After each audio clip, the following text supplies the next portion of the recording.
سورہ المومن رکوع نمبر 4 تلاوت. وقال رجل مؤمن من آل فرعون يكتم إيمانه أتقتلون رجلا أن يقول ربي الله وقد جاءكم بالبينات من ربكم وإن يك كاذبا فعليه كذبه وإن يك صادقا يصبكم بعد الذي يعدكم إن الله لا يهدي من هو مسرف كذاب. يا قوم لكم الملك اليوم ظاهرين في الأرض فمن ينصرنا من بأس الله إن جاءنا. قال فرعون ما أريكم إلا ما أرى وما هديكم إلا سبيل الرشاد.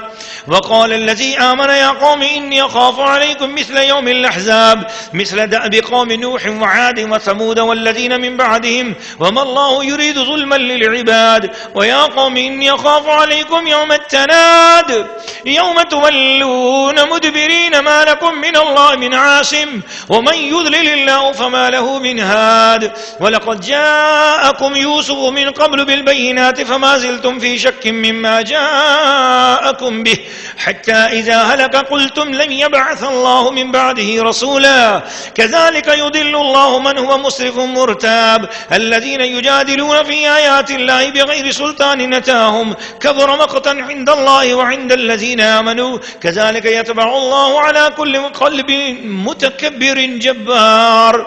وقال فرعون يا هامان ابن لي صرحا لعلي أبلغ أسباب السماوات فأطلع إلى إله موسى وإني لأظنه كاذبا. وكذلك زين لفرعون سوء عمله وصد عن السبيل وما كيد فرعون إلا في تباب.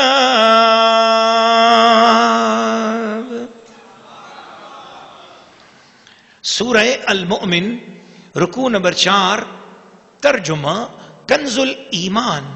اور فرعون بولا فرعون والوں میں سے ایک مرد مسلمان کہ اپنے ایمان کو چھپاتا تھا. کیا ایک مرد کو اس پر مارے ڈالتے ہو کہ وہ کہتا ہے کہ میرا رب اللہ ہے اور بے شک وہ روشن نشانیاں تمہارے پاس تمہارے رب کی طرف سے لائے, اور اگر بالفرض وہ غلط کہتے ہیں تو ان کی غلط گوئی کا وبال ان پر, اور اگر وہ سچے ہیں تو تمہیں پہنچ جائے گا کچھ وہ جس کا تمہیں وعدہ دیتے ہیں. بے شک اللہ راہ نہیں دیتا اسے جو حد سے بڑھنے والا ہو, بڑا جھوٹا ہو. اے میری قوم آج بادشاہی تمہاری ہے, اس زمین میں غلبہ رکھتے ہو, تو اللہ کے عذاب سے ہمیں کون بچا لے گا اگر ہم پر آئے. فرعون بولا میں تو تمہیں وہی سمجھاتا ہوں جو میری سوجھ ہے, اور میں تمہیں وہی بتاتا ہوں جو بھلائی کی راہ ہے.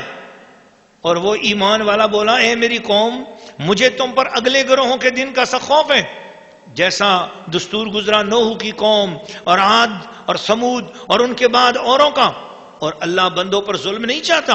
اور اے میری قوم میں تم پر اس دن سے ڈرتا ہوں جس دن پکار بجے گی,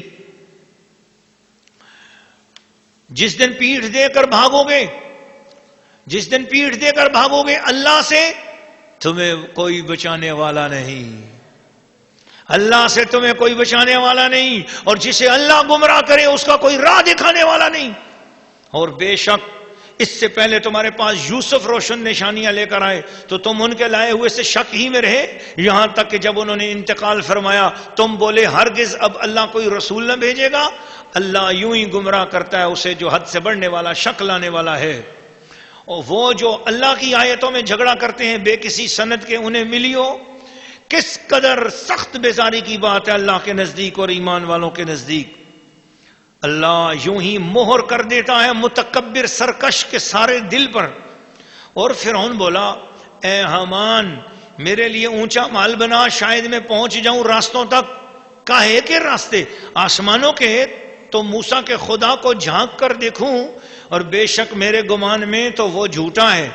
اور یوں ہی فرعون کی نگاہ میں اس کا برا کام بھلا کر دکھایا گیا اور وہ راستے سے روکا گیا, اور فرعون کا داؤ ہلاک ہونے ہی کو تھا. سورہ المومن رکوع نمبر 4 تفسیر. ناظرین و ناظرات و سامعین و سامعات, ایک محبت بھری اور پیار بھری بات آپ سے عرض کروں گا, آپ کے ایمانوں کو تازہ کرنے والی اور نہایت ضروری بات, بہت اہم بات. مگر اس بات سے پہلے یہ بتانا چاہتا ہوں، یہ رکوع اور اگلا رکوع، اس میں بات ہے موسیٰ علیہ السلام کے ایک ایسے اندیدہ نادیدہ عاشق کی کہ جو ایمان موسیٰ علیہ السلام پر لے آیا تھا، مگر وہ اپنا ایمان چھپا کر فرعون کے دربار میں حضرت موسیٰ علیہ السلام کی ان لوگوں کے دل میں جگہ بناتا تھا۔ ایمان اندر سے اس کا پورا حضرت موسیٰ علیہ السلام کے ساتھ تھا، لیکن کوشش یہ کرتا تھا کہ کہیں پکڑا نہ جاؤں، کسی کو پتہ بھی نہ چلے، تو وہ کام اسلام کے موسیٰ علیہ السلام کے کام کرتا تھا۔ تو اس سے ایک بات ثابت یہ ہو گئی کہ بعد کافر ملکوں میں جاسوسی کی خاطر اگر مسلمانوں کو بھیجا جائے اور ان سے مسلمانوں کے ملکوں کے حوالے سے اچھی معلومات ہو سکیں یا دین اسلام کو کوئی مدد مل سکے، تو اس طرح کی جاسوسی مہم بھیجنا یہ جائز ہے، اور اسلام کی خاطر اس طرح کے معاملات کرنے جائز ہیں۔ دوسری بات، وہ کون تھا جس نے اپنا ایمان چھپایا ہوا تھا؟ اگلے رکوع میں بھی ساری باتیں اس کی ہیں، تو وہ میں بتانا یہ چاہتا ہوں کہ دیکھو جو بھی ایک بات، وہ جو بھی تھا میں اس کا تعارف ابھی آپ کو کراتا ہوں۔ ایک بات پتہ چلی کہ اللہ نبیوں کی بات بھی سناتا ہے، نبیوں کے ساتھ لگنے والوں کی بات بھی سناتا ہے۔ ایک بات، بہت اہم بات، حضور صلی اللہ علیہ وسلم نے فرمایا علیکم بسنتی و سنت الخلفاء الراشدین المہدیین، لوگوں تمہارے اوپر میری سنت بھی واجب ہے، میری سنت پر بھی عمل کرو گے، اور میرے خلفاء کرام جو ہدایت والے ہیں ان کی سنت بھی میری سنت ہے، اس پر بھی عمل کرو گے۔ آج بعض لوگ اس لیے تراویح نہیں پڑھتے کہ وہ کہتے ہیں کہ جی چونکہ یہ جماعت تو حضرت عمر فاروق کے زمانے میں قائم ہوئی تھی، حضور صلی اللہ علیہ وسلم نے باقاعدہ اس کی جماعت نہیں کرائی، اور 20 نہیں پڑھتے 8 پڑھتے ہیں، ایسی عورتیں بھی ہیں۔ اور میری ماں بہنوں بیٹیوں اور بھولی بھالی مسلمان خواتین کیوں بھول بھلیوں میں پڑ گئی ہو؟ اللہ قرآن میں موسیٰ علیہ السلام کے اس امتی کی باتیں 2 رکوعوں میں مسلسل ہوئی باتیں فرما رہا ہے، تو اللہ پاک نے اس کو بھی دلیل بنایا ہے۔ تو پتہ چلا اگر موسیٰ کا صحابی کوئی بات کرے، موسیٰ علیہ السلام کا صحابی بات کرے تو وہ دلیل بن جائے، اور اللہ پاک اسے قرآن بنا دیتا ہے، اسے قانون بنا دیتا ہے، تو اشارہ بن گیا موسیٰ کے صحابی کا عمل قانون شریعت بن جاتا ہے، تو پھر محمد مصطفیٰ کے بھی خلفاء اور صحابہ کرام کا عمل قانون اسلام اور قانون شریعت بن جاتا ہے۔ یہ دونوں رکوعوں سے یہ جو فیض مل رہا ہے وہ یہ فیض ہے۔ اس لیے 20 تراویح پڑھو اور جماعت سے پڑھو۔ حضرت عمر فاروق کا عمل رسول پاک صلی اللہ علیہ وسلم سے ہی ثابت ہے، رسول پاک صلی اللہ علیہ وسلم ہی کی تو سنت ہوا، یہاں پر اس کا عمل بتایا جا رہا ہے۔ اور دوسری بات یہ بھی ہے کہ صحابہ اکرام کی بے ادبی مت کرو۔ دیکھو حضرت موسیٰ علیہ السلام کا وہ صحابی ہے نا جو فرعون کے دربار میں اپنا ایمان چھپا رہا ہے، مگر اللہ پاک اس کی اتنی عزت دیتا ہے کہ آج قیامت تک اس کا ذکر جو ہے وہ قرآن مجید کے اندر آ گیا ہے۔ تو نبی پاک صلی اللہ علیہ وسلم کی عزت اور ناموس کی خاطر اگر کوئی چھپ کر بھی کام کرے گا تو بھی اللہ پاک کی نظروں میں وہ موجود ہے، اور اللہ پاک ایسے چھپے ہوئے عاشق پر بھی کرم فرما دیتا ہے۔ یہ ایک الگ عنوان یہاں سے چلتا ہے، میں اس طرف نہیں جا سکتا، میں صرف آپ کو یہ 2-3 چیزیں اس رکوع سے بتانا چاہ رہا تھا۔ تو جب فرعون نے حضرت سیدنا موسیٰ علیہ السلام کے بارے میں ارادہ کیا کہ میں ان کو قتل کرنا چاہتا ہوں، کیونکہ وہ رہیں گے تو میرا دین خراب ہو جائے گا، لوگ میرے عقیدت مند نہیں ہو جائیں گے۔ ویسے محل کے اندر 4000 آدمی حضرت موسیٰ علیہ السلام کے عشق میں گرفتار ہو چکے تھے، 4000 آدمی انہوں نے کلمہ پڑھ لیا تھا موسیٰ علیہ السلام کا۔ تو موسیٰ علیہ السلام بڑے بڑے افسران، بڑے بڑے گورنر، بڑے بڑے لوگ، بڑے بڑے سردار اندر سے سب کے سب حضرت موسیٰ علیہ السلام کے عقیدت مند ہو گئے تھے۔ اس نے جب دیکھا فضا ایسی ہو رہی ہے تو اس نے مارنا چاہا موسیٰ علیہ السلام کو۔ تو وہ جو ایمان چھپائے ہوئے تھا وہ فرعون کا چاچا تھا، فرعون کا، مفسرین لکھتے ہیں وہ فرعون کا چاچا تھا۔ اس نے کہا اوئے کیا کر رہا ہے تو، ایسی نہیں کر بات۔ تو اس نے سمجھا کہ یہ تو چاچا ہے میرا، اپنی قوم کا ہے، قبطی ہے، اس کا نام تھا واللہ عالم بالصواب بقول بات کے، چونکہ فرعون کا اپنا نام تو ریمسس تھا، تو اس کا نام ایمسس تھا، اس چاچے کا نام۔ تو واللہ عالم اور کیا نام ہوگا، کوئی صحیح نام مجھے بھی کوئی ابھی تک ملا نہیں، تو اس لیے میں نے جو جتنا ملا وہ میں نے آپ کو سنا دیا ہے۔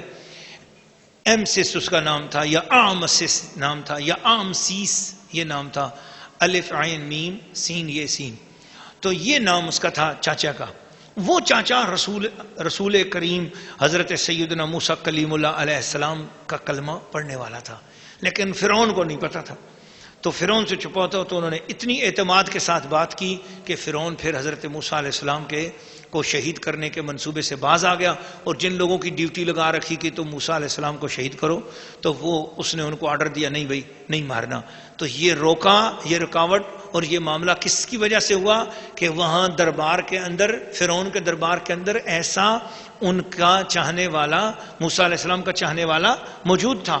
تو اسی طریقے سے میں ایسے تمام ممالک کے اندر جو لوگ بیٹھے ہوتے ہیں، ہمارے خاص کر مسلمانوں کے نمائندے، ان سے میں کہوں گا کہ آپ لوگوں کو بھی چاہیے کہ جہاں پر آپ دیکھ رہے ہیں کہ غیر مسلم جو ہے وہ چڑھ دوڑتے ہیں مسلمان غریب ملکوں کے اوپر، تو وہاں ان لوگوں کے ہاں آپ لوگوں کا بھی کام ہے اثر رسوخ پیدا کریں، اور ان لوگوں کے ذہن میں مسلمانوں کے حوالے سے اگر کوئی دہشت گردی کا یا غلط تصور بیٹھا ہوا ہے تو ان سے دوستی اور راہ و رسم پیدا کر کے تو مسلمانوں کی طرف سے ان کے دلوں کو صاف کریں، اور ان کو ایک دم حملہ کرنے سے یا اس طرح معاملہ کرنے سے اور مسلمانوں کو قتل کرنے سے روکیں اور بچائیں۔ تو اگر کوئی کہے کہ بھی اس کا عمل اور اس کا عمل کا ثبوت کہاں ہے، تو یہ میں نے آپ کے سامنے سورہ المومن کا رکوع نمبر 4 آپ کے سامنے سنایا ہے، اور آئیے اب اس کا رکوع نمبر 5